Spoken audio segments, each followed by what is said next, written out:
Cody, do you have any homosexual friends? Yeah, yeah, I have plenty of people that I spend time with that are homosexual. So Mm. it's not one of those things where I'm just like, get away from me Yeah. because I don't want you to get your gay on me. It has nothing to do with that. Yeah, I have many friends who are homosexual. If you had, like, you've got friends in the community of the LGBTQ plus community, would you find it really disheartening to know that for the rest of you knowing that person in your life, they're to suppress their sexuality, and that you will know that a part of them will never be explored if they're going to be a gay Christian. They're never to explore their sexuality in the way that they feel it was portrayed, and they're never to marry somebody that they love.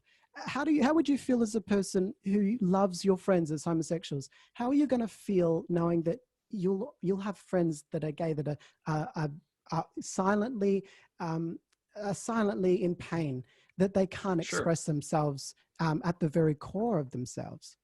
Yeah, a few things. Well, first off, I would, if I had somebody that was a friend of mine and they said, "Man, I'm 45 and I just have this strong desire to sleep with 4-year-old girls. I just can't suppress. I would tell them absolutely not. Don't do that under any circumstance ever. That would be awful.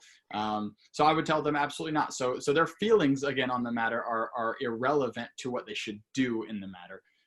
So secondly is I mean, Paul says in 1 Corinthians 7 that plenty of heterosexuals are called to singleness for the rest of their lives because God has desired for them to be single rather than to be married. And that, like Paul, great example, wrote over half the New Testament. He was single for his entire life, and he didn't ever describe any sort of being miserable because he was single. I have dear friends of mine who are Christians and single for life. I have non-believing friends who have been single for life, and they have no problem with doing that. So yeah, again, it's God's standard that he has set there, and people's feelings on what they should do is very dangerous, because if Hitler tells me he feels like slaughtering 11 million people, I'm going to tell him he probably shouldn't. Manuel, would you be able to be single and not active in your sexual life for the rest of your life? No. Even my mom would tell you that.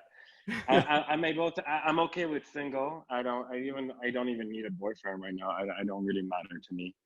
But I do nourish lots of connections with, different guys around the world. We have beautiful connections, and that's what really matters to me.